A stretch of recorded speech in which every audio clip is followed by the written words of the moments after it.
Have you ever been told without words but with a look that you didn't belong? Imagine being 16, violin in hand, heart full of dreams, only to have a stranger stand in front of your seat and declare, "Not you, not here." On a red-eye flight to Boston, Marcus Cole, the teenage son of a black CEO, walked toward the seat his father had paid for in full. But before he could sit, a powerful passenger blocked his way, claiming space that wasn't his, backed by arrogance and prejudice. In that instant, the cabin held its breath. What would you do if it were your child? Stay silent to keep the peace or rise to defend dignity, knowing all eyes were watching? This is the story of how an entire cabin of strangers faced that question, and how their answer changed everything. Would you have stood up? Would you have looked away? Stay with us, because what happened next may change the way you see justice, courage, and belonging forever. If this story touches your heart, don't forget to like, share, and subscribe so more people can walk this journey with us. The morning rain fell in thin. Silver lines across the windows of Newark Liberty International Airport. Travelers hurried through the terminal with steaming coffee in hand, rolling carry-ons over polished tiles, the smell of bagels and jet fuel mixed in the air, the kind of sensory blend only airports seem to carry. Amid the chaos, there was a sense of expectancy, people moving toward destinations, reunions, business meetings, dreams. At gate C-17, Anthony Cole stood with his son. Anthony was tall, broad-shouldered, with a calm dignity that years of boardrooms and hard-won battles had carved into him.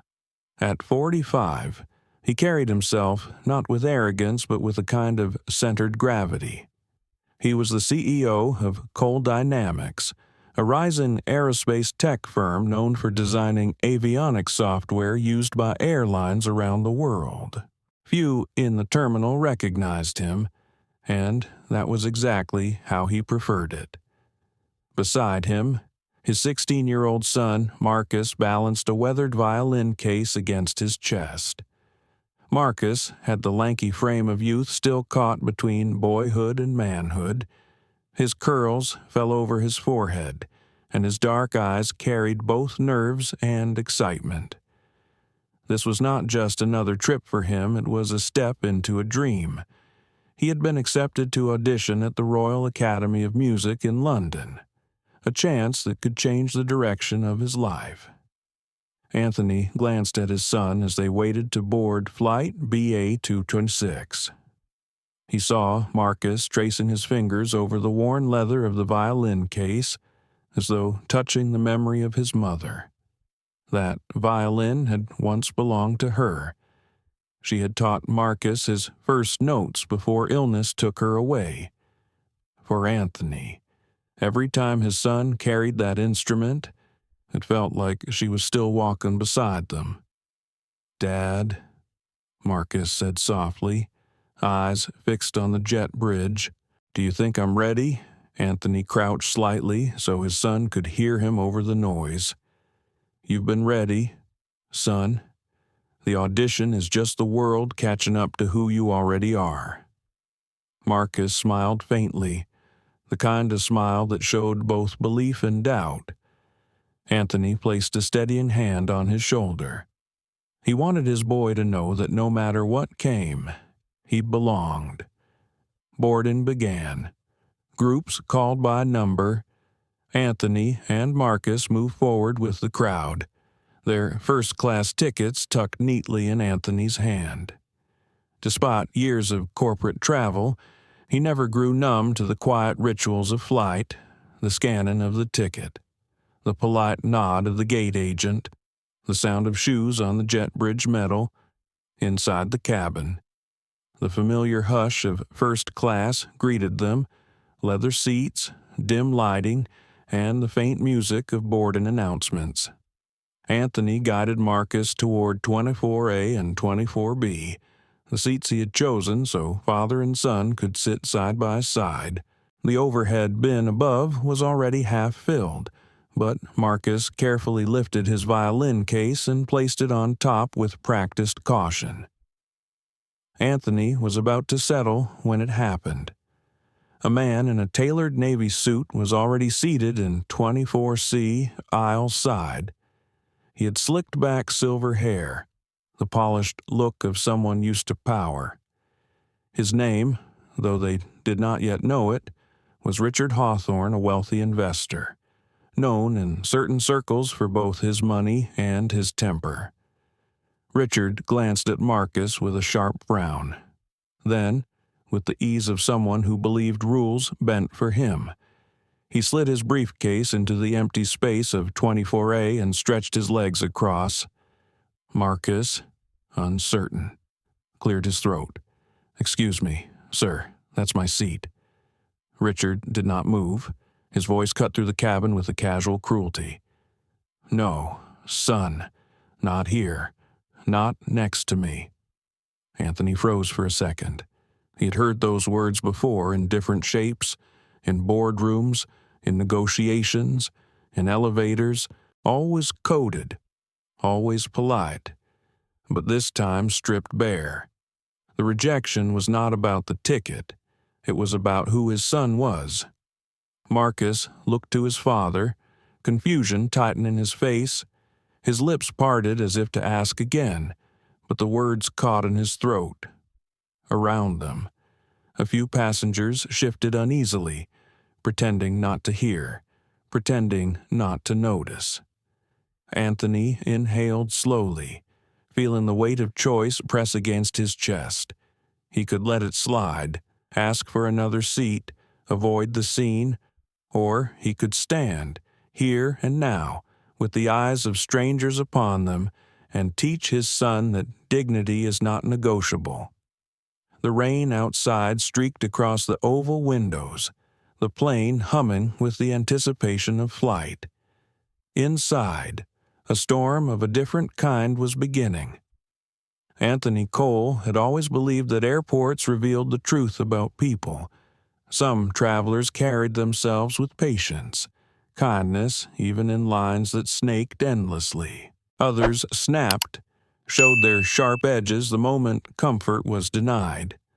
To him, flying was not just transit, it was a stage where dignity and civility were tested in public, and on this morning, as he sat watching his son shrink beneath the cutting words of Richard Hawthorne, Anthony felt the weight of every airport, every boardroom, every closed door he had ever faced. The familiar sting rose up, not just for himself, but for Marcus. His son was only 16, barely on the threshold of manhood, yet already meeting the same wall Anthony had been colliding with all his life. He looked at Marcus, who sat there gripping the violin case like a shield. The boy's lips trembled, though he fought to hold them steady. Anthony could almost hear his thoughts. Maybe I should just move. Maybe if I don't make trouble, it will go away. He knew that look because he had worn it himself when he was young, and the memory of it pierced him. Anthony's mind wandered back, unbidden, to a different day. He was 16 once too, sitting in a small classroom in Atlanta. He remembered raising his hand to answer a question about physics, the only black kid in the room. He remembered the teacher calling on someone else, again and again, as though he had not spoken. He remembered lowering his hand, staring at his desk, and deciding maybe his voice didn't matter. That moment had followed him for years, whispering whenever he stood before a room full of skeptical investors. It had taken him decades to reclaim what he had lost that day, the unshakable belief that he deserved to be heard. Now, he saw that same test standing in front of his son, disguised as a seat on a plane. Anthony reached over and placed a steady hand on Marcus's shoulder. "Look at me," he said quietly. The boy turned, eyes wide. "You earned this seat. You belong exactly where you are. Don't let anyone tell you different." Marcus nodded faintly, but the uncertainty still lingered in his gaze. Anthony knew the boy trusted him, but trust alone could not erase the sting of humiliation. He wanted desperately to shield Marcus from it. Yet part of him understood that sometimes a father's duty was not to remove the burden, but to show his child how to carry it with pride. Richard, meanwhile, leaned back in his seat with the smugness of someone who believed the matter was closed. His briefcase still occupied 24A, his gaze fixed on the in-flight magazine as if the boy beside him were invisible. That, too, burned. The calculated dismissal, the pretense that Marcus did not exist. Anthony's chest tightened, not with rage but with an ache he knew too well. How many times had he been invisible? The meetings where his suggestions were ignored until repeated by someone else. The dinners where he was mistaken for staff instead of the guest of honor. The glances in luxury hotels, quick scans that asked without words, "Are you sure you belong here?" It had taken him years, layers of patience, and battles fought with measured words to dismantle that doubt each time. But for Marcus, the journey was just beginning. As the rest of the passengers filed in, Anthony made a quiet decision. Today would not be like that classroom in Atlanta. Today, his son would not walk away smaller. Today, he would see what it looked like to hold his ground. "Dad," Marcus whispered after a long silence. "What if he calls security? What if they throw us off?" Anthony met his eyes, steady as stone. "Then they throw us off, and the world will know why. But we don't move." His tone carried no sharpness, only calm certainty, a certainty he wanted Marcus to borrow. Marcus blinked, and for the first time, Anthony saw the flicker of something new in his son's expression. Not just fear, but resolve beginning to take shape. The plane's engines hummed as boarding continued. Passengers shuffled bags, clipped seat belts, adjusted air vents. To them, this was another flight. To Anthony, it was a battlefield drawn in leather seats and overhead bins, and at its center was his son's dignity. Anthony leaned back, exhaling slowly. He thought of his late wife, Evelyn. She had been the one to encourage Marcus to audition in London. "Let him try," she had said, her voice thin from hospital nights but still fierce. "If he fails forward. If he wins the world." She had put that violin into Marcus's hands and whispered lessons of courage into his ears. Anthony could almost hear her now, urging him not to let their boy fold under Richard's scorn. He imagined what she might say if she were here. "Don't fight with anger. Show him strength in your silence, in your steadiness. Show Marcus who he can be." A flight attendant named Claire approached with her practiced smile, though her eyes betrayed unease. "Gentlemen, is there an issue with the seating?" she asked softly. Richard gestured with a dismissive wave. "This boy was about to sit here. I don't want him next to me. Move him somewhere else." Claire hesitated, glancing at Anthony, then at the boarding passes still clutched in his hand. She knew what the ticket said. She knew Marcus had the right to the seat. But Anthony recognized the look in her eyes, too. The calculation of customer status, frequent flyer tears, the silent question of whose anger might cost her more trouble. For a moment, Claire seemed ready to suggest a reassignment. Anthony lifted his chin slightly, his voice calm but edged with steel. "These are our seats. We're not moving." Marcus stared at his father, heart pounding. It was one thing to say it in private, another to declare it in front of strangers. Yet Anthony's tone made it sound undeniable, as though the earth itself would shift before he would. Claire opened her mouth, closed it, and nodded faintly. "I'll speak with the captain," she murmured, retreating down the aisle. Richard smirked, as if certain victory was still his. Anthony turned back to his son. He could see the tremor in Marcus's hands, the way his knuckles whitened around the violin case, but he also saw something else. The boy wasn't shrinking anymore. He was learning, in real time, the cost of dignity and the courage it demanded. The rain outside had eased into mist, droplets sliding like silver beads across the window. Anthony watched them fall and thought of the countless moments that had shaped his own path. Each one had been a choice yield or stand. He had yielded too often when young. Now, he was teaching Marcus to stand. Richard Hawthorne was not the sort of man who blended quietly into a crowd.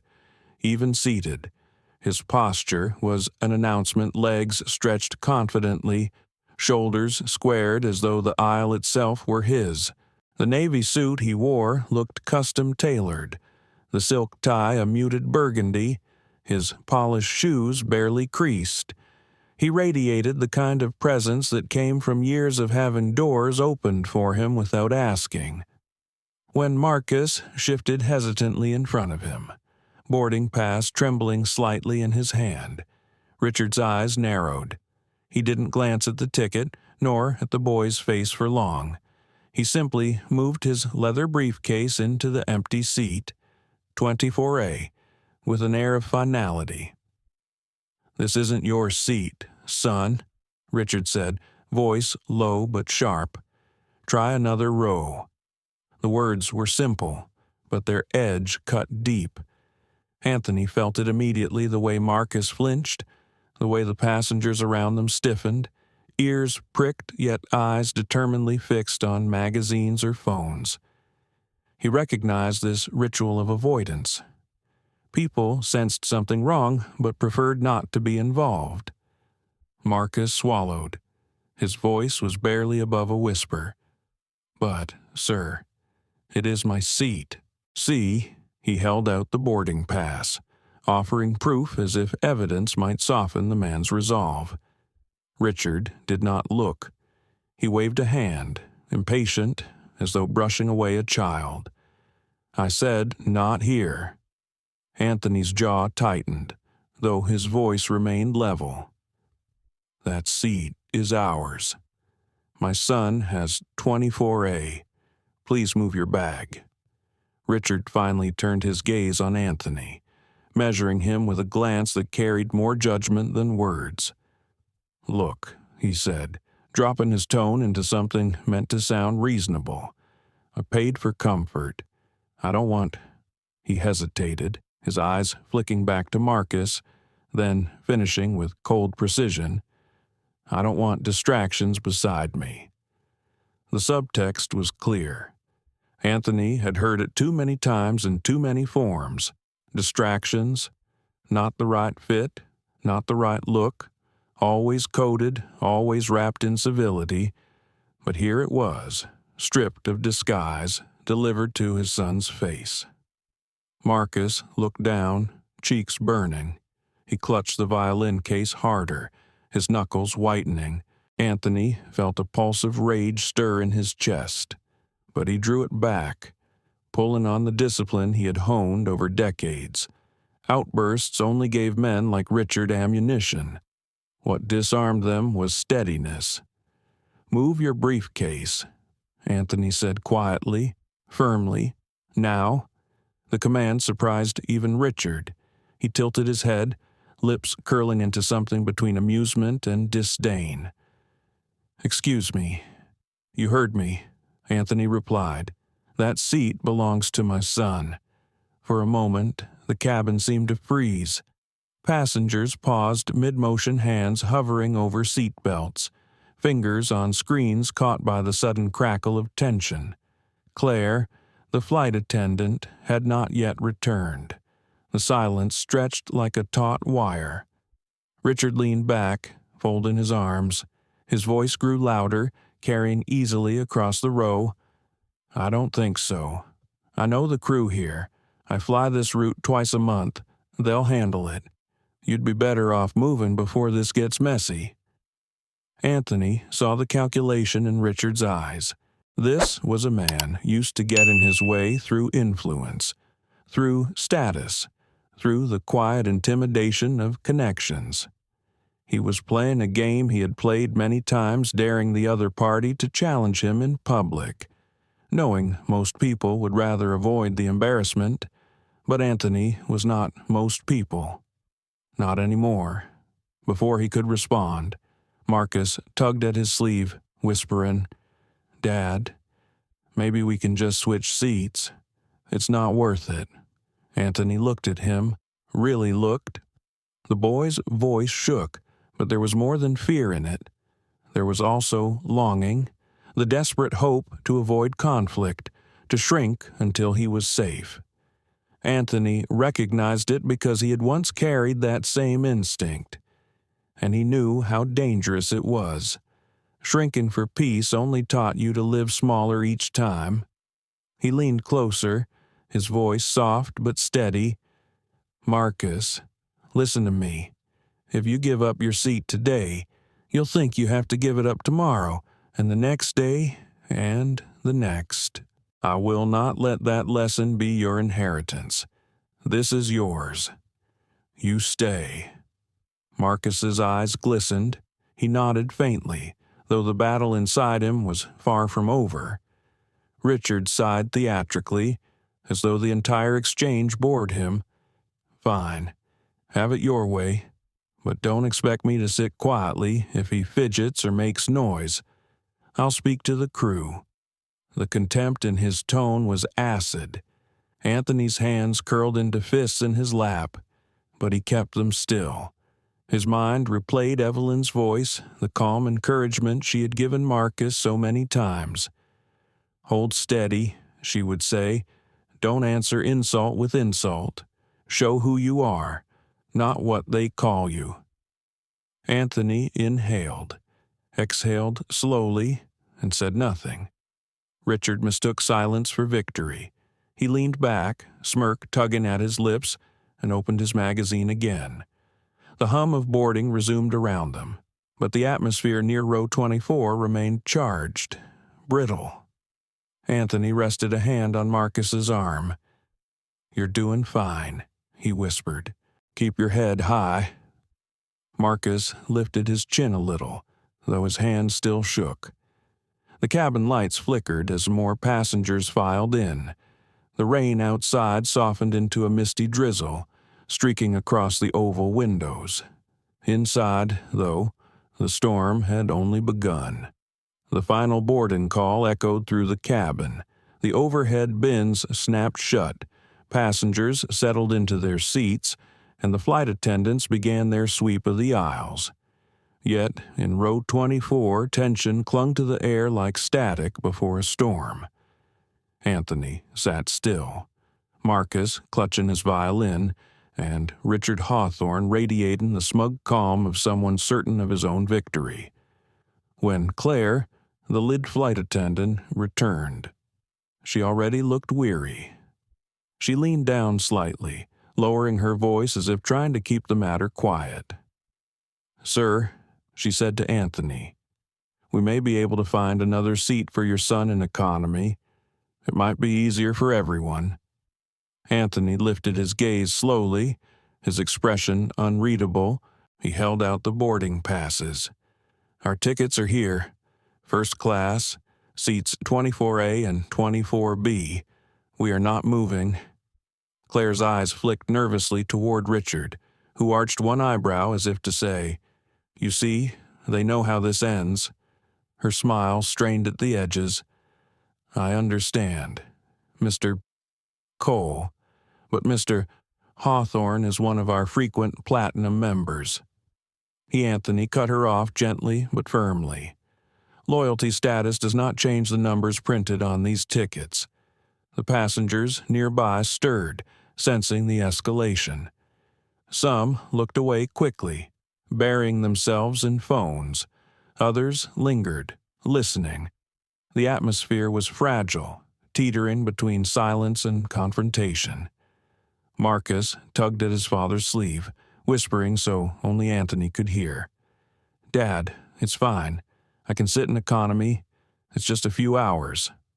Anthony turned toward him, his eyes steady, voice soft but firm. "Marcus, no. If you move today, you'll remember it every time someone tells you to step aside. This is not just a seat. This is about who you are allowed to be." The boy's throat tightened. He nodded faintly, though his hand still trembled against the violin case. Inside, his chest felt like a drum fear pounding against hope, pride fighting with doubt. Claire exhaled, her professional mask beginning to crack. She shifted her gaze between Anthony and Richard. "Please, sir," she said at last, "don't make this harder than it needs to be." Anthony's voice dropped to a quiet calm, the kind that cut deeper than anger. "I am not the one making it hard. He is." He nodded toward Richard. "And if the airline chooses to side with him, then we all know what story this flight will carry long after we land." Richard chuckled under his breath, leaning back as if this were entertainment. "You really want to make a scene, don't you, typical?" He tapped his magazine against his leg, deliberately loud enough for nearby passengers to hear. Anthony's head snapped toward him, eyes sharp as flint. "What's typical, Mr. Hawthorne?" Richard smiled, the kind of smile that hid no kindness. "People like you, always playing the victim card, always imagining slights that aren't there." Anthony held his gaze, steady and unblinking. His voice was level, stripped of all pretense. "My son does not imagine being told to leave his seat. That is not imagination. That is reality." The words hung heavy in the air. Around them, the passengers who had pretended not to listen could no longer keep up the illusion. A few exchanged glances. A woman in row 23 leaned forward slightly, brows furrowed in concern. A man across the aisle shifted uncomfortably, but his phone remained pointed downward, recording. Marcus's heart pounded louder. He'd never seen his father like this, not shouting, not angry, but unmovable, like a stone in a rushing river. A small part of him wanted to hide, but another part swelled with something new pride. This was what it looked like to refuse to bend. Claire pressed her lips together, retreating a step. "I'll speak to the captain," she muttered, then disappeared toward the galley. Richard shook his head with exaggerated disappointment. "Congratulations," he said coldly. "You've delayed the entire flight. Hundreds of people inconvenienced, all because you wanted to make a point." Anthony didn't flinch. "The point was made the moment you told my son he couldn't sit here. I'm only refusing to erase it." Richard's smirk faltered for the first time. Just a crack in the veneer. He looked away, flipping open his magazine again as though the conversation were beneath him. But Anthony saw it, the flicker of unease, the recognition that his intimidation had not worked this time. Minutes stretched. The cabin grew restless. Children fidgeted. Overhead vents clicked. The faint roar of engines idled outside. Marcus sat rigid, eyes darting between his father and the man in the navy suit. He whispered, almost to himself. Mom would have hated this. Anthony's chest tightened at the mention of Evelyn. He leaned closer, speaking softly so only Marcus could hear. Your mother believed in standing firm. Marcus. She would tell you that courage isn't comfortable. It never is, but it's worth it. The boy blinked hard, fighting the sting of tears. He squeezed the violin case tighter, feeling the worn leather beneath his palms, as if drawing strength from her memory. The intercom crackled overhead. Ladies and gentlemen, we appreciate your patience as final preparations continue. We'll be departing shortly. The voice of the captain, smooth but carrying a subtle weight. Anthony suspected Claire had already spoken to him. A decision loomed. Richard shifted, clearly unsettled by the delay. He leaned toward Anthony one last time, voice low, dripping with contempt. You're going to regret this. Men like me don't lose. Anthony met his eyes without blinking. You already have. Marcus stared at his father, stunned by the quiet force of the words. Something inside him shifted. For the first time, he believed not just hoped, but believed that they might win. For several long minutes, row 24 was an island of tension. The rest of the cabin tried to float past it, passengers adjusting headphones, scrolling through screens, murmuring to their children, but the energy was undeniable. People felt the weight of what had just happened. Anthony sat upright, hands calm on his lap, while Marcus leaned slightly against him, violin case pressed to his chest. Across the aisle, Richard Hawthorne turned page after page of his magazine with exaggerated nonchalance, but even his movements betrayed impatience. He was waiting for the crew to return, certain the airline would tip the scales in his favor. What Richard didn't notice what Anthony did was the shifting current around them. It began in small gestures. The woman in row 23 who had leaned forward earlier now whispered to her husband, her eyes never leaving Marcus. A man in a gray business suit 2 rows back slid his phone a little higher, the camera catching the exchange. He wasn't scrolling anymore. He was recording. Marcus noticed too. He looked at his father nervously. Dad, people are watching. Anthony placed a hand over his son's. Good. Let them watch. The boy blinked, unsure. Anthony leaned closer. When truth hides in the dark, nothing changes. When it stands in the light, people have to choose what side they're on. Marcus swallowed, nodding faintly. Then, from behind them, a voice rose gentle but firm. Excuse me. Anthony turned. It was an older woman, maybe late 60s, with silver hair pulled back into a neat bun. She wore a simple cardigan and glasses that magnified the kindness in her eyes. She was leaning into the aisle, speaking clearly enough for others to hear. My name's Mrs. Bennett, she said. I taught history for 40 years. This reminds me of something I used to tell my students. Rosa Parks didn't give up her seat either. She sat where she was told she didn't belong, and because she did, the world began to change. Her words carried like a spark through the cabin. A few passengers looked up from their phones. One man cleared his throat. A woman further back whispered, She's right. Anthony inclined his head toward Mrs. Bennett. Thank you, he said softly. Richard snorted. Oh, please. Comparing this nonsense to civil rights history, dramatic. Much. The older woman didn't flinch.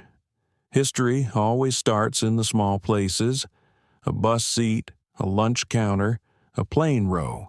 The question is always the same. Will people stand up for what's right when it's uncomfortable?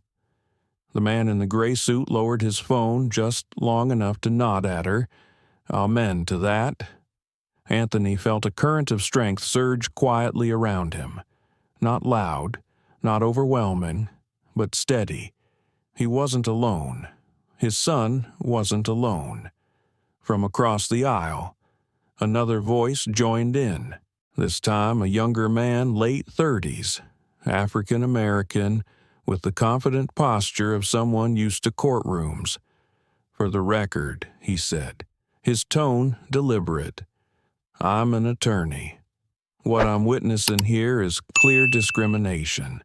If this boy's removed from his seat, this airline will be facing a lawsuit before we hit cruising altitude." Richard whipped his head toward him. "Who asked you?" The attorney leaned back, unbothered. "Nobody. But sometimes silence makes you complicit. And I won't be complicit today." A ripple of agreement traveled down the aisle. A woman whispered, "That's right." Someone clapped once, then quickly stopped, as if embarrassed. Marcus's grip on his violin eased just slightly. He looked at his father, voice hushed but tinged with awe. "They're helping us." Anthony nodded. "Because truth is contagious, son. Once one person speaks, it gives others permission." Another ally revealed herself. A middle-aged man seated in first class rose and walked back toward row 24. He was tall, with salt and pepper hair and a crisp blazer, carrying himself like someone used to boardrooms of his own. When he reached them, he spoke quietly but firmly. "My name's Daniel Price," he said, eyes on Marcus. "I'm the CEO of a tech firm out of Boston. I've got an extra seat in the first-class cabin. If you'd rather sit up there, young man, it's yours." The offer was sincere. Several passengers murmured, impressed by the gesture. But Marcus shook his head before Anthony could respond. His voice was soft but steady. "Thank you, sir, but I don't want a different seat. I want mine." The man's eyebrows lifted, then he smiled warmly. "Fair enough. That's exactly the answer you should give." He clapped Anthony lightly on the shoulder and returned to his cabin. Anthony's chest swelled with quiet pride. His son was learning, moment by moment, what it meant to stand tall. Richard, however, grew more agitated. He slammed his magazine shut, glaring at the gathering allies. "This is ridiculous," he snapped. "All of you turning this into some spectacle. He's just a kid. Put him anywhere, for God's sake." Mrs. Bennett shook her head. "He's not just a kid. He's someone's son. And he belongs right where his ticket says he does." The attorney leaned in, voice sharp. "And you belong in a lawsuit if you don't move that briefcase." Laughter bubbled from somewhere in the back of the cabin. A few passengers clapped again, this time louder, less restrained. Marcus's cheeks flushed, but not from shame. From something else, something like hope. Claire reappeared at that moment, her expression tense. She looked at Anthony first, then at the gathering crowd. She seemed surprised to find the mood had shifted. Where she expected compliance, she found resistance, and not just from one man, but from many. She hesitated, then said carefully, "The captain will be coming shortly to address this." Anthony inclined his head. "We'll be here." Richard groaned, rolling his eyes. "This is absurd. We'll never get off the ground at this rate." Anthony looked at his son, then back at Richard. His voice was calm, almost gentle. "Sometimes the ground has lessons to teach before you're allowed to fly." The line landed heavier than Anthony intended. Several passengers nodded. A woman whispered, "That's true." Marcus leaned closer, whispering to his father, "Dad, I'm not scared anymore." Anthony squeezed his shoulder. "Good. Fear passes, dignity stays." And in that quiet moment, in row 24, the balance began to tip. when Claire slipped back toward the galley. Anthony leaned against the headrest and allowed himself a rare pause. The noise of the cabin pressed in hushed voices, the faint thrum of jet engines preparing, the rattle of an overhead bin somewhere up front, but his mind drifted inward. Marcus sat steady beside him, but Anthony could feel the boy's pulse in the small tremor of his hand. He kept their fingers loosely interlaced, a steady anchor. Anthony had faced corporate boardrooms where billions of dollars hinged on a single vote. He had sat across from senators, CEOs, and generals, debating contracts that could alter entire industries. He was accustomed to pressure. But this, sitting beside his son, watching prejudice try to strip him of something as simple as a seat, it pierced deeper than any business battle. A question whispered in his chest, uninvited but insistent. Am I protecting him enough? He thought of Evelyn, her laughter, her quiet strength, the way she used to stroke Marcus's hair when the boy was smaller. She had always believed in letting Marcus face challenges head-on. Don't shield him from the world too much, she once said. Teach him to carry himself through it. Anthony had promised her he would, yet now, on this plane, he felt the old tug-of-war shield his son from pain or let him walk through fire to learn resilience. Marcus turned toward him suddenly. Dad, he whispered, do you ever get tired of this? Anthony looked at him. Of what? Of always having to prove we belong. Everywhere we go, school, hotels, planes, people looking at us like we're in the wrong place. His voice cracked. Does it ever stop? The honesty in the question cut deep. Anthony exhaled slowly. He couldn't lie to him. No, son, it doesn't always stop. Not yet. But it changes when people stand up. When you stand up, every time you refuse to shrink, it moves the world an inch. Marcus studied his father's face. Does it make you tired? Anthony allowed the silence to stretch before answering. Yes, but it also makes me strong, and it makes me grateful for moments like this, when I see you finding your voice. The boy leaned into him, just slightly, resting his head against Anthony's shoulder. Anthony closed his eyes. In that fleeting stillness, memory washed over him. He was 12 again, sitting beside his own father on a Greyhound bus to Birmingham. A white passenger demanded his father move to the back. Anthony remembered the grip of his father's hand, the steady refusal, the way the bus driver scowled but eventually shrugged and started the engine. His father never raised his voice. He simply sat, and by sitting, he taught his son a lifetime's worth of lessons. Now, decades later, Anthony felt the circle complete. He was the father in the seat, his son watching, the same test, in a new uniform. His chest ached, but not from weakness, from an overwhelming weight of responsibility and pride. Richard's grumbling broke his reverie. "This is ridiculous," the man muttered, loud enough for half the cabin to hear. "We've been sitting here forever because of some spoiled kid who doesn't know his place." Anthony's jaw tightened. The words were an echo from another era, a venom he'd heard before. He could almost feel Marcus stiffen beside him. Before Anthony could respond, the retired teacher, Mrs. Bennett, spoke again, her voice calm but cutting. "The only person out of place here, sir, is you." Laughter rippled through the rows.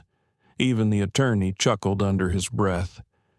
Richard flushed red, retreating into silence, though his eyes still burned. Anthony leaned close to Marcus. "Do you see, courage spreads, it multiplies."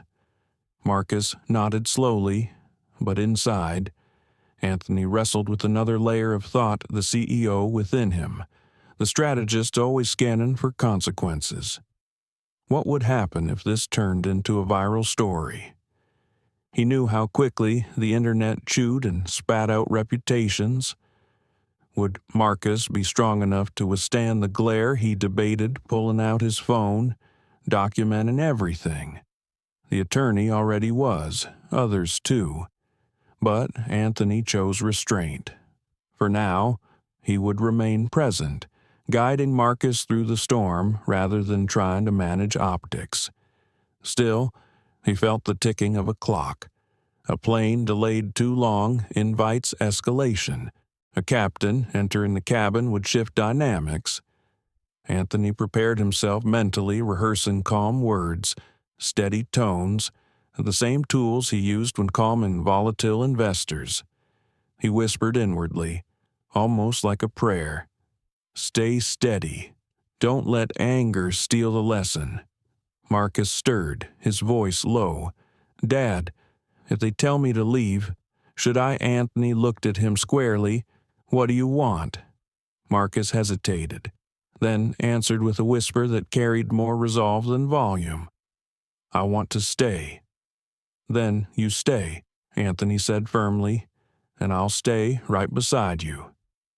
The boy's lips curved into the faintest smile.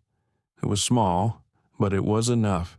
In that moment, Anthony felt Evelyn with him, not as a memory, but as presence, her voice echoing in his chest.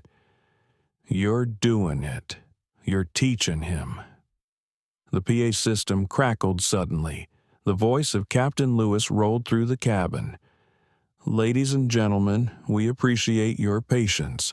We've been informed of a seating issue in row 24. I'll be speaking with the passengers directly before we proceed. The cabin hushed. Every pair of eyes shifted forward, waiting. Anthony exhaled. The moment was here. The captain would soon walk down the aisle, authority embodied in uniform. Anthony knew what was at stake, not just a seat, not just a delay, but a lesson that might mark his son for life. He reached for Marcus's hand again, grounding them both. Whatever happens, he whispered, remember this, your dignity is not given. It is yours. No one can take it. Marcus squeezed back, his young face set with quiet determination. The curtain at the front of the cabin stirred. A uniformed figure appeared, stepping into the aisle. The passengers leaned forward, breath held. The balance of the story was shifting again, and Anthony felt his heart drum steady against his ribs. The test was about to deepen. The curtain at the front of the cabin swayed, and Captain Lewis stepped through. His crisp navy uniform was perfectly pressed, his hat tucked under his arm. He carried himself with the quiet gravity of command, the kind that made people instinctively straighten in their seats. He began walking down the aisle, his eyes scanning the cabin. The murmurs softened into silence. Even Richard, who had been muttering under his breath moments earlier, clamped his mouth shut. The air thickened, as if everyone knew this was the moment the balance would tilt one way or another. Captain Lewis stopped at row 24. He gave a polite nod to Anthony, then looked at Marcus. His expression was calm, professional, but Anthony caught the flicker of unease in his eyes. The captain already knew this was more than a seating dispute. He was stepping into a storm. "Good evening," he said, his voice steady but carrying enough volume for surrounding rows to hear. "I understand there's been an issue regarding this seat." Richard leaned forward immediately, seizing his chance. "Yes, there's an issue. That boy's sitting in my seat. I asked the crew to handle it, but apparently they're too busy indulging some kind of sob story." He gestured toward Marcus dismissively. "We're wasting everyone's time." The words cut like knives. Marcus shrank back slightly, but Anthony's hand pressed firm against his arm, steadying him. Captain Lewis turned his gaze to Anthony. "Sir, can I see your boarding passes?" Anthony handed over both his and Marcus's without hesitation. The captain checked the printouts carefully, then glanced at the seat number, 24A and 24B, exactly where they were sitting. Richard noticed and scoffed. "Paper tickets don't mean anything if there's a mistake in the system. I've flown this airline for 20 years. I always sit in this row." The captain didn't answer right away. He studied Richard with measured calm, then returned the tickets to Anthony. "Mr. Cole and his son are seated correctly," Captain Lewis said evenly. A ripple ran through the cabin. Murmurs, nods, whispers of relief. Marcus let out a breath he hadn't realized he was holding. Richard's face flushed crimson. "You can't be serious." "You're siding with them, with the facts," the captain replied. His voice carried an edge now, steel under the calm, and the facts are clear. The retired teacher, Mrs. Bennett, leaned into the aisle. "Thank you, Captain. It's good to see truth spoken plainly." Several passengers murmured their agreement. The attorney raised his phone slightly higher, making sure the captain's words were captured. Richard's jaw clenched. He wasn't used to losing battles like this, not in front of strangers. "This is ridiculous. I'll be reporting this entire crew, and if this plane doesn't take off soon, I'll sue the airline for negligence." Anthony finally spoke, his tone low but unyielding. "Sir, you're welcome to file whatever complaint you want, but my son isn't moving." The captain lifted a hand, steady but commanding. "That's enough. This flight will not be delayed further over a dispute that has been resolved. Mr. Hawthorne, please return your belongings to your assigned seat so we may depart." It was the first time Richard's full name had been spoken aloud in the cabin. Several passengers looked at him with narrowed eyes, as if filing the name away. Richard hesitated. His pride warred with reality, but the weight of dozens of watching eyes pressed on him. He muttered something under his breath, yanked his briefcase from the overhead bin, and stomped toward row 25 where his actual seat waited. Applause broke out, not thunderous, but steady, insistent. It started with Mrs. Bennett, then spread across the cabin until it filled the air. A soft smile tugged at Marcus's lips. His cheeks flushed, but this time with something like pride. Anthony gave his son a subtle nod. "You see, standing firm matters." Captain Lewis straightened, letting the applause die down before speaking again. "Ladies and gentlemen, thank you for your patience. We'll be ready for departure shortly. Let's settle in and make this a safe, peaceful flight." He gave Anthony one more subtle nod and unspoken acknowledgement, then turned and walked back toward the cockpit. As he disappeared behind the curtain, Marcus whispered, "Dad." Did we win? Anthony considered the question carefully. We didn't win against him. "Son, we won for ourselves, and that's the only victory that matters." Marcus leaned back, processing the words. The boy's violin case rested lightly on his lap, but for the first time since boarding, he no longer clutched it as a shield. He held it like something precious but safe. Behind them, Richard slumped into his seat, fuming. He muttered under his breath, but the energy of the cabin had shifted. Where once his entitlement dominated, now the room belonged to dignity. People exchanged knowing looks, some smiling at Anthony and Marcus, others shaking their heads at Richard. The attorney leaned forward again. "Mr. Cole," he said quietly, "just so you know, this has all been documented, If there's any fallout, you've got allies." Anthony nodded appreciatively. "Thank you. But sometimes the best record is the memory people carry in their hearts." "Mrs." Bennett leaned closer too, her smile warm. "Your boy is going to remember this for the rest of his life, and so will everyone here." Marcus met her eyes. "I will, ma'am. Thank you for speaking up." Her hand patted his arm. "You're stronger than you realize." The engines hummed louder as the plane began to taxi. The cabin lights dimmed slightly, the soft chime announcing takeoff preparations. Anthony closed his eyes for a moment, breathing deeply. The storm had passed, or at least this one had. But inside, he knew another test was coming. The world rarely let moments like this stay quiet. Phones had been recording. Stories would spread. The lesson wasn't over. It was just beginning. He opened his eyes and looked at his son.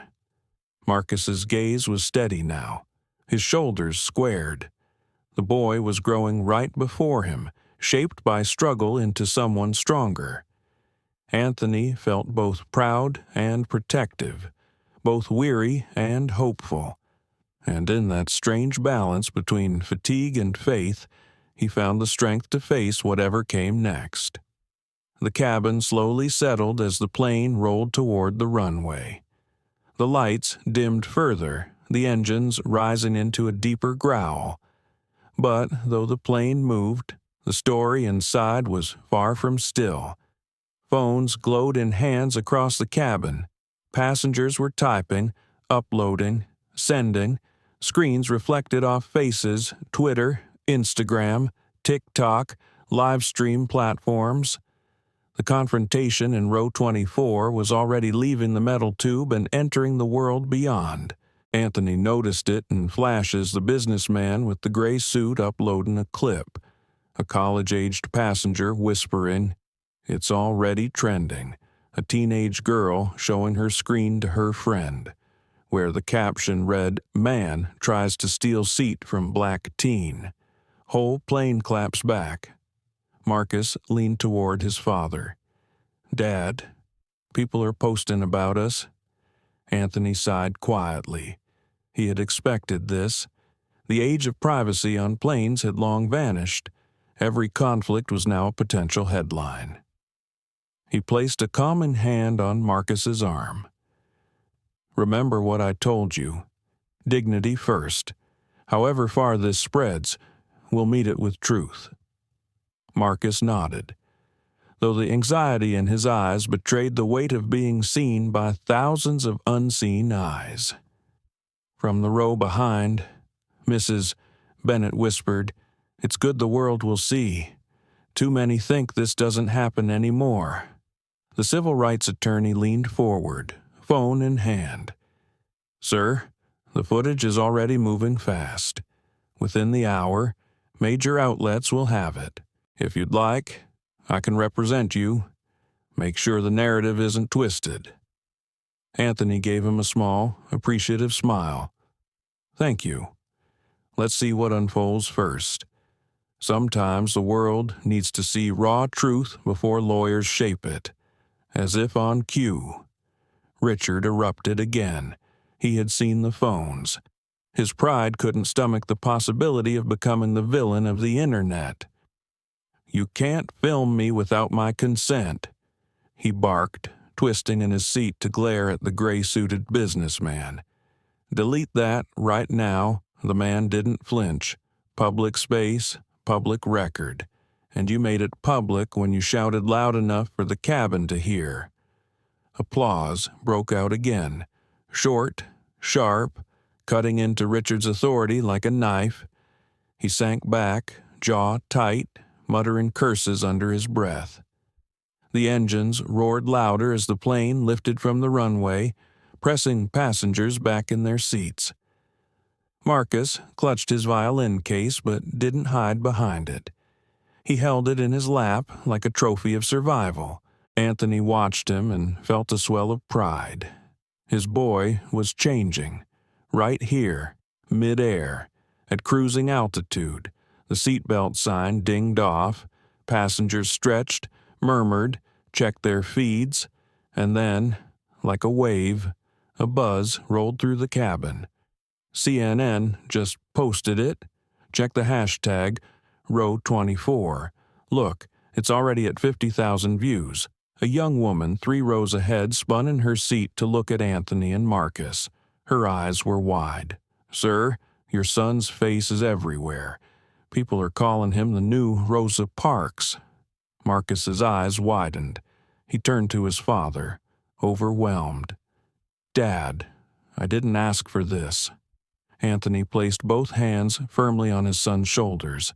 "I know, but sometimes history doesn't ask permission. It calls." The words hung in the air between them. Marcus blinked rapidly, torn between fear and a strange, budding pride. Meanwhile, Claire, the flight attendant, reappeared. She looked uneasy, a tray of water bottles trembling slightly in her hands. When she stopped at row 24, her voice was low.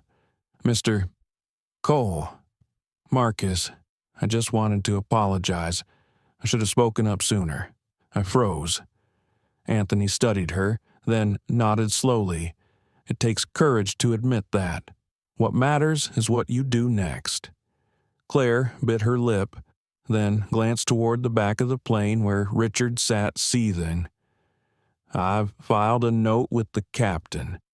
He'll be making a report about the incident. It won't be swept under the rug." Marcus gave her a small, tentative smile. "Thank you." She returned it, then moved on, visibly lighter for having said the words. But the peace didn't last. 30 minutes into the flight, a passenger from business class walked back, phone in hand. He leaned over Anthony's row, excitement in his eyes. "Sir, excuse me, but this is everywhere. Row 24 is trending #1 in the United States. Celebrities are tweeting support. Someone already made a TikTok remix with the applause." Anthony exhaled slowly. He had lived long enough to know how fickle public waves could be. Today it was applause. Tomorrow it might be something else. But he also knew this moment was bigger than them. Marcus whispered, "Dad, what if they come after me online?" Anthony's voice was steady. "Then you hold your head high. You didn't choose this spotlight, but you can choose how you stand in it. You tell the truth, and you remember you're never alone." Across the aisle, Mrs. Bennett smiled knowingly. "The boy's already given people hope. That can't be taken back." Richard, however, couldn't bear the shift. He exploded once more, his voice carrying, "This is insane. He's just a kid. All of you are treating him like some kind of hero for sitting in a chair. Do you realize how ridiculous that sounds?" The attorney spoke up again, sharp and clear. "Sometimes the bravest thing is refusing to move when the world tells you to. History proves that. You might want to read it sometime." Laughter rippled, and a new round of applause swept through the cabin. Phones caught every second. Richard was sinking deeper into infamy with every word. Marcus leaned close to his father. "Dad, it feels like the whole plane is on our side." Anthony nodded. "Because dignity speaks louder than pride. Even people who don't know you can recognize it." The hours stretched, but the cabin hummed with a kind of shared electricity. Passengers who might never have spoken to each other on an ordinary flight were now connected by something larger than themselves. Snacks were passed, stories shared, whispers exchanged. When the lights dimmed for rest, Marcus rested his head against his father's shoulder again. His whisper was soft but certain. "Dad, I'm not just scared anymore, I think. I'm proud." Anthony closed his eyes, fighting the burn of tears. he whispered back. You should be, son. You earned it.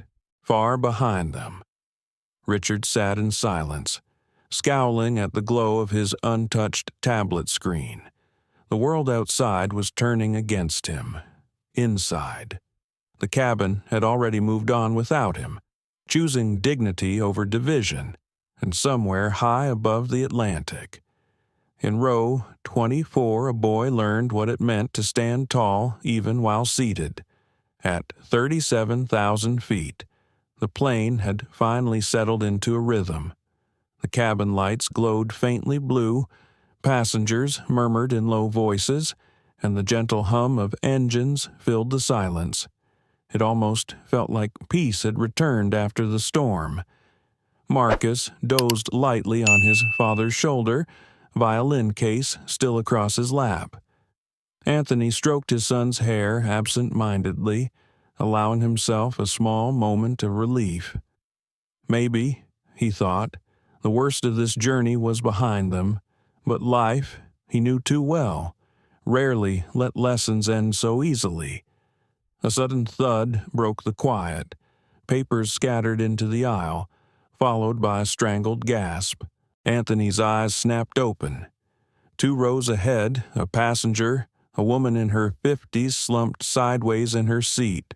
Her arms twitched, her face paling fast. The cabin erupted in startled cries. "Help!" shouted her husband, shaking her shoulder. Somebody help! Flight attendants rushed forward, but panic spread quicker than order. People craned their necks, voices overlapped, and the calm atmosphere fractured into chaos. Anthony gently eased Marcus upright. "Stay here," he said firmly, rising from his seat. He moved into the aisle with the same authority he used in boardrooms, his voice carrying, "Everyone, stay calm. Give her space." The husband's eyes were frantic. "She's not breathing right. She's diabetic. She took her insulin, but, oh God." Claire appeared, kneeling beside the woman, fumbling with the emergency kit. Her hands shook. "We need a doctor. Is there a doctor on board?" For a moment. Silence. Then a man from the back, tall, middle-aged, wearing glasses, hurried forward. "I'm a cardiologist. Let me through." Anthony crouched beside Claire. His voice was calm but decisive. "You help him. I'll keep the aisle clear." Passengers shuffled back as the doctor took over, checking the woman's pulse, unwrapping equipment. Claire handed him supplies with trembling fingers. Anthony stood tall, blocking the aisle from the flood of curious faces pressing closer with their phones. "No filming," he said sharply, his voice firm. "Show respect." His eyes locked with a teenager holding up a phone. The boy hesitated, then lowered it, shame flashing across his face. Behind Anthony, Marcus peered over the seat back, wide-eyed. "Dad, is she going to be okay?" Anthony forced his voice to remain steady. "She's in good hands. Let the doctor work." The cardiologist administered oxygen while the husband whispered frantic prayers. For long minutes the only sounds were the hiss of the mask, the doctor's measured commands, and the muffled sobs of the husband. Then, a cough. The woman's chest rose. Color returned faintly to her cheeks. Relief swept through the cabin like a wave. Passengers exhaled, some clapping quietly, others whispering thank God. Claire pressed a hand over her heart, tears brimming. "She's stabilizing," the doctor confirmed, "but she'll need immediate care once we land." The husband clutched Anthony's sleeve. "Thank you for keeping everyone calm. Without you—" His voice broke. Anthony shook his head. "You owe thanks to your wife for fighting, and to this doctor for stepping in." Yet passengers around them were whispering something else. "That's the man from row 24. He stood up again, first the seat, Now this. The spotlight was widening, and Anthony felt it. He returned quietly to his seat, his heart still pounding. Marcus watching him with awestruck eyes. "Dad," Marcus whispered, "you didn't even hesitate." Anthony gave a tired smile. "Sometimes, son, the moment doesn't give you time to think. It just asks who you are." The boy absorbed the words, his young face solemn. You're someone who shows up." Anthony blinked hard, the weight of the compliment heavy but humbling. Evelyn's voice whispered in his heart again, "That's what fathers do." The flight attendants moved to restore calm, but the cabin was changed. Where earlier there had been division, now there was unity. Passengers who had been strangers leaned across aisles to check on each other. Even Richard sat silently, his bitterness muted by what he had just witnessed. The crisis had redrawn the cabin's lines. For a brief, fragile window, they weren't divided by race or pride or entitlement. They were simply human, bound by shared fragility at 37,000 feet. Yet Anthony knew something else too. Moments like these could either heal or harden. How the story unfolded when they landed would decide which. Marcus leaned close again, whispering so only his father could hear, "Dad, maybe that's the twist. We came on this flight thinking the fight was just about us. But maybe it's about everyone learning to look out for each other." Anthony looked at his son, pride swelling. "You might be right, Marcus. Maybe that's exactly it." As the cabin lights dimmed once more and the engines droned steady, Anthony closed his eyes. He felt exhaustion tug at him, but beneath it ran something else, a fragile but undeniable thread of hope. For tonight, dignity had stood tall, and perhaps, just perhaps, it was contagious. The hum of the engine smoothed back into the background, but the cabin no longer felt the same. The medical crisis had shifted something like a sudden storm clearing the air, leaving behind a raw, unsettled quiet. The woman, stabilized under the doctor's care, was now resting peacefully. Her husband sat beside her, holding her hand with both of his, whispering thank yous like prayers. Claire hovered nearby, attentive, her earlier hesitation replaced with focus and resolve. Anthony sat back in row 24, Marcus leaning into him, still wide awake despite the late hour. The boy's eyes carried a spark of fear, yes, but also of wonder. "Dad," Marcus whispered, "it's like the whole plane changed. People look different now." Anthony glanced around. He saw it too. Strangers were talking across aisles. Passengers were offering gum, water, reassurances. Even those who had been silent during the seating dispute now looked at Anthony and Marcus with a kind of quiet respect. But not everyone was changed. Richard Hawthorne sat slouched in row 25, arms crossed, glaring at the back of Anthony's head. His pride had been dealt too many blows tonight, first losing the seat, then watching Anthony calmly take control of the medical crisis, earning admiration Richard felt he deserved. Under his breath, he muttered, "Hero act," all for show, but his voice lacked the fire it once had. It was brittle, like glass ready to crack. Anthony heard him, but he didn't turn. He whispered only to Marcus. "Some men see another's light and mistake it for their own shadow. That's why they grow bitter." Marcus frowned. "Doesn't it bother you?" Anthony paused, then shook his head. "Once it did. But I've learned that bitterness doesn't stain you unless you let it." The boy considered this, then leaned back, his violin case resting gently in his lap. "Mrs." Bennett leaned forward from her seat, her voice soft but deliberate. "You handled that beautifully, Mr. Cole. Not just the crisis, but the way you kept everyone calm. That's leadership." Anthony gave her a small, grateful smile. Sometimes leadership is just being the one who doesn't panic. The civil rights attorney, still holding his phone, added, "Leadership is also showing restraint. If it were me, I might have shouted at him back there." He tilted his head toward Richard, "But you didn't. You stayed steady. That's why people are with you now." Anthony exhaled. He wasn't one for grand speeches about himself, but he understood what they were saying. The truth was, he hadn't acted for applause, or even for allies. He acted because Marcus was watching. Every moment tonight was a lesson his son would carry forward. Claire returned a little later, setting a glass of water on Anthony's tray. Her voice was low. "Mr. Cole, I just wanted you to know, Captain Lewis has already reported everything to headquarters.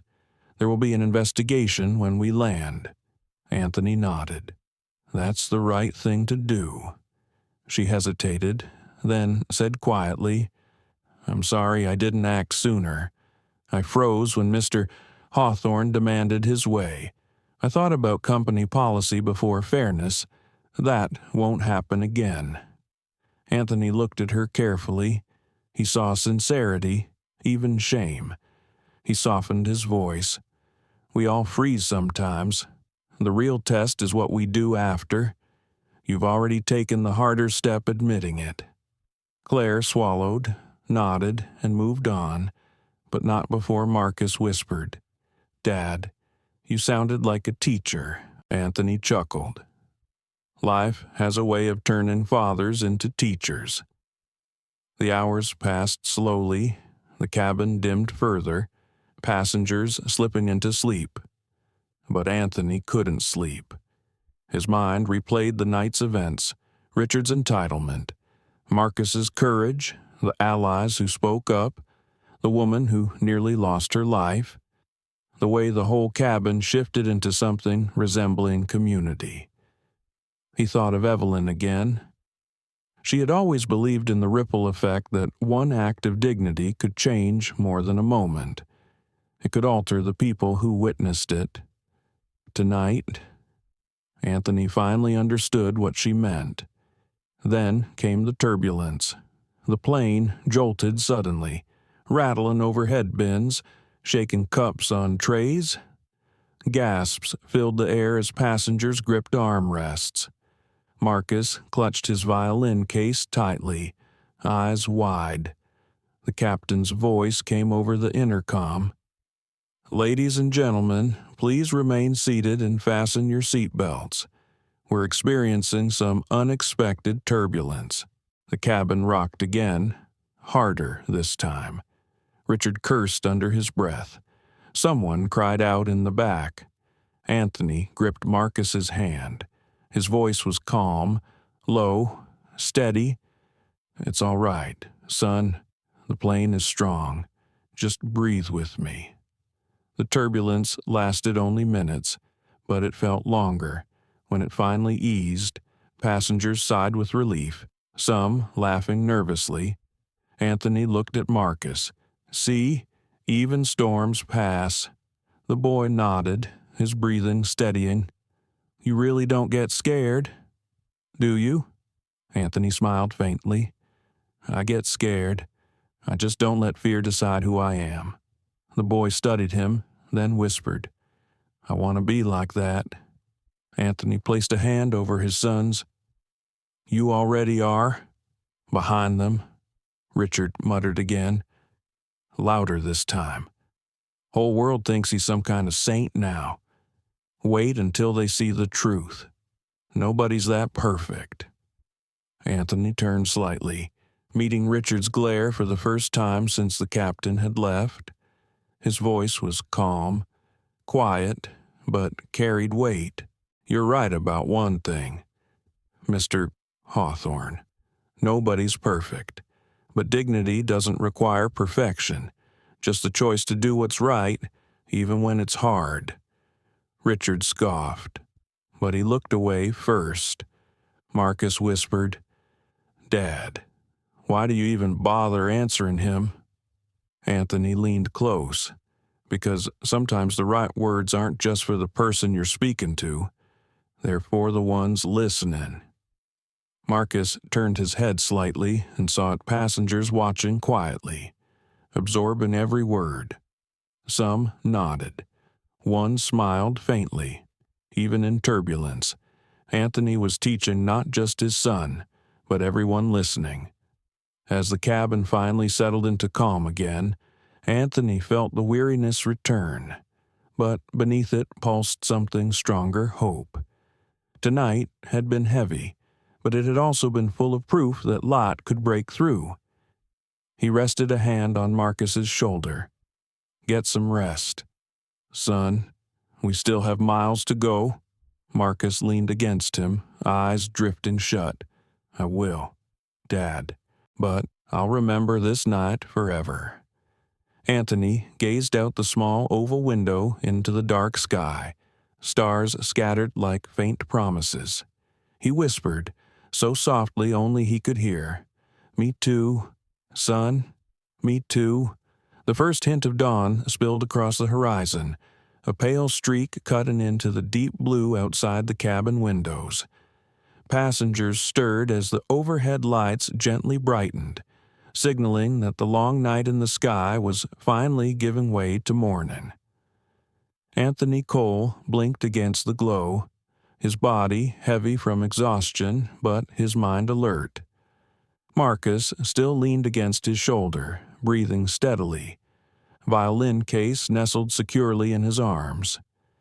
Anthony allowed himself a moment of quiet gratitude his son had not only endured, but had grown tonight. Claire walked softly down the aisle, her demeanor calmer, more deliberate. When she reached Anthony's row, she paused. "Mr. Cole, Captain Lewis would like a brief word with you before we begin our descent." Anthony raised his eyebrows. "Here, in the cabin. He said it's important," Claire replied. Anthony gave a reassuring squeeze to Marcus's shoulder, then carefully rose, following her toward the front. Inside the small galley, Captain Lewis stood tall, though his eyes carried the weariness of a man who had navigated not only weather but human storms. He motioned for Anthony to join him. "Mr. Cole," he began, "I want you to know I've filed an official report on everything that happened, the incident with Mr. Hawthorne, the way you were treated at boarding, the disruption in the cabin, all of it." Anthony studied the captain's steady expression. "That's the responsible thing to do." Lewis nodded. "It's more than that. Headquarters has already requested the footage from passengers who recorded it. It's going to be investigated thoroughly. You should be prepared for the attention this will bring." Anthony's jaw tightened. He had lived long enough to know what attention meant. Media spin, corporate statements, the ugly underbelly of public opinion. But he also knew silence only protected injustice. "Thank you for doing the right thing," Anthony said quietly. Lewis leaned closer, lowering his voice. "Off the record, Mr. Cole, I admire how you handled yourself. You could have escalated things 100 times tonight, but you didn't. That says more about you than any report I'll file." Anthony inclined his head, accepting the words with quiet humility. "I wasn't just thinking about myself. My son was watching. That's always my first responsibility." The captain's expression softened. "Then, you've already succeeded." As Anthony returned to his seat, Marcus stirred awake. What did the captain want? To tell me the truth always finds its way to the ground. Anthony replied with a faint smile. The boy squinted. "That sounds like something Mom would have said." Anthony's throat tightened, but he nodded. Yes, it does. The intercom clicked on. Captain Lewis's voice filled the cabin. Ladies and gentlemen, we've begun our initial descent. Please fasten your seatbelts and prepare for landing in Boston. Local time is 6:15 a.m. The cabin buzzed with activity as passengers stretched, secured belongings, and adjusted seat backs. Yet an undercurrent of tension remained. Richard Hawthorne shifted uneasily, his face pale. For the first time, his confidence seemed cracked beyond repair. He tugged at his shirt collar, glancing around, realizing fewer and fewer eyes offered him sympathy. When Claire passed by, Richard leaned out into the aisle. "Miss, I'll need assistance disembarking quickly. Important business in Boston." Claire stopped, her voice professional but cool. "You'll need to wait until others deplane. Mr.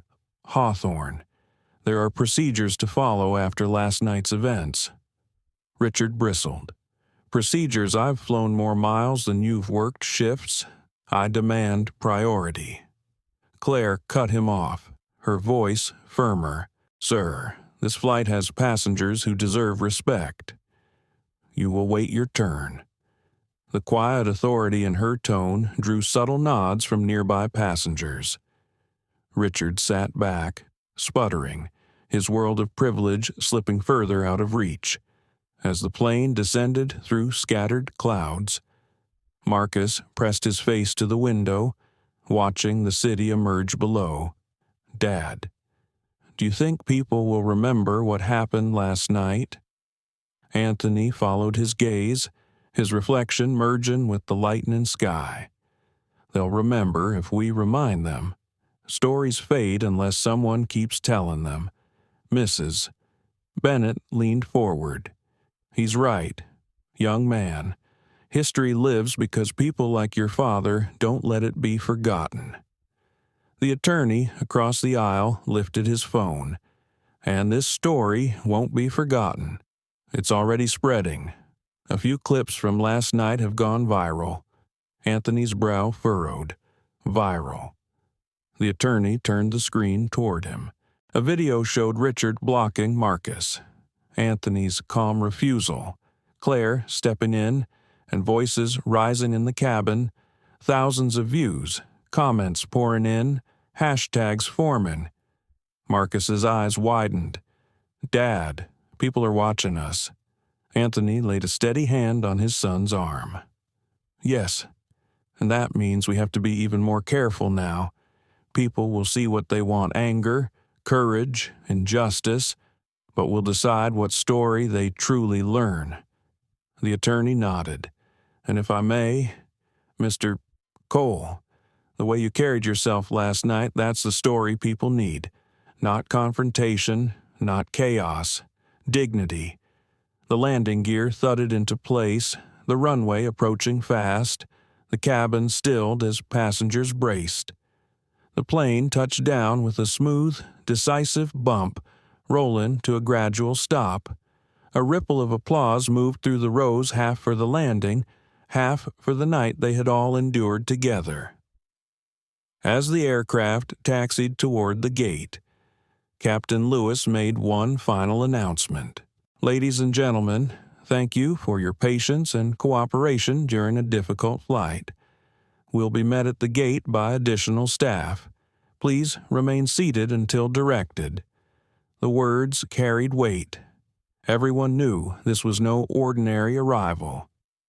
When the doors finally opened, uniformed airline officials and security personnel stood waiting.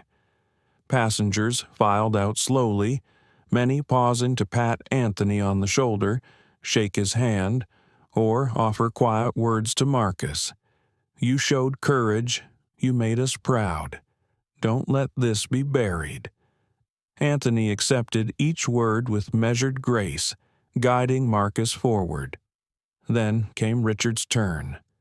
As he stepped into the aisle, two security officers flanked him. his face flushed with fury. "This is absurd. I'm a loyal customer. Do you know who I am?" One officer replied firmly, "Sir, you'll need to come with us to provide a statement." Richard sputtered, his voice cracking under the weight of lost authority. "This isn't over." Anthony didn't look back. He whispered to Marcus, "For him, maybe. For us, it's just beginning." In the terminal, journalists were already waiting, alerted by the viral footage. Cameras flashed, microphones stretched forward, voices overlapping. "Mr.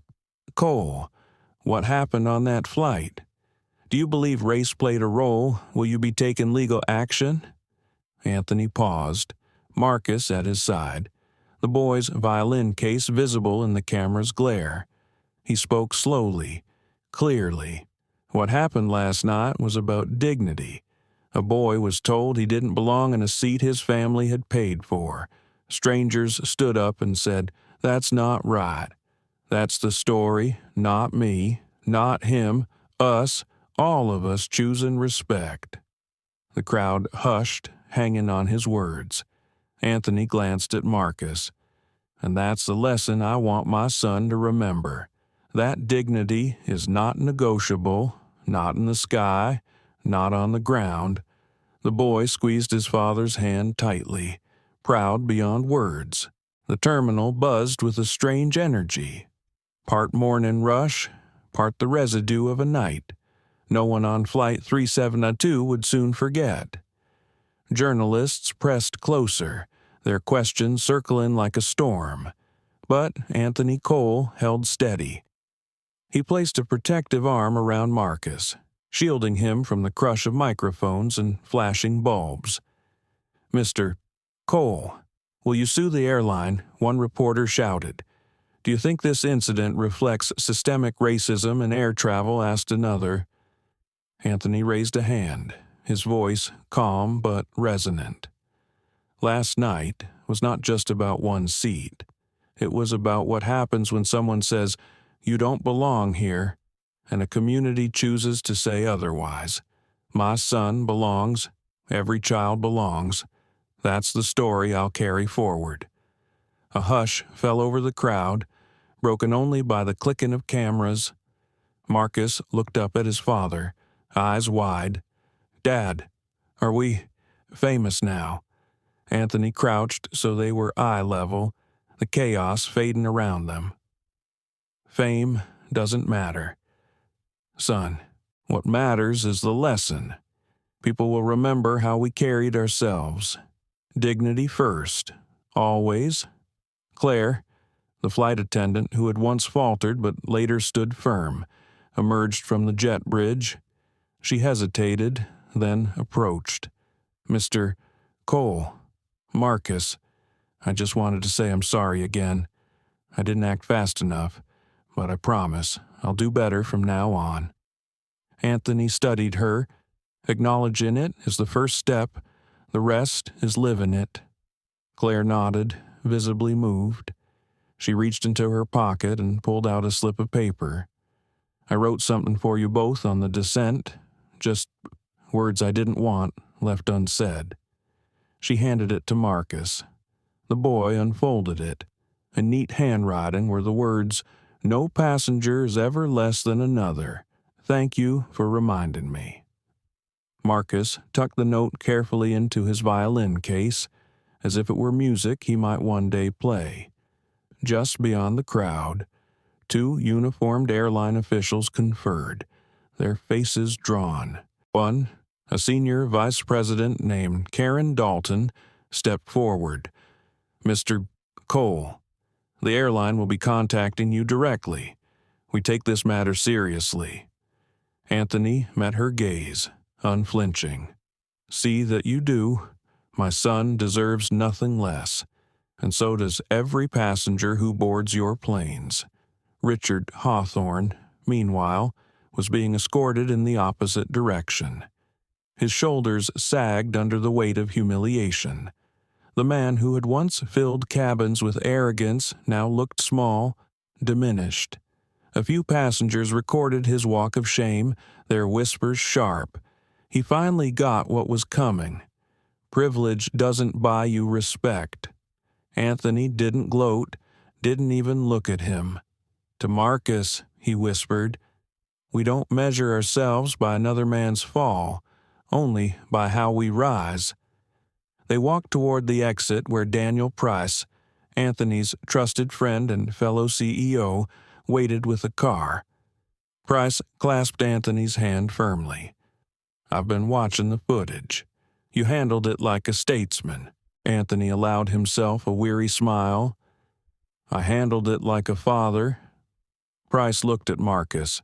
"And you, young man, you held yourself with grace most adults can't manage.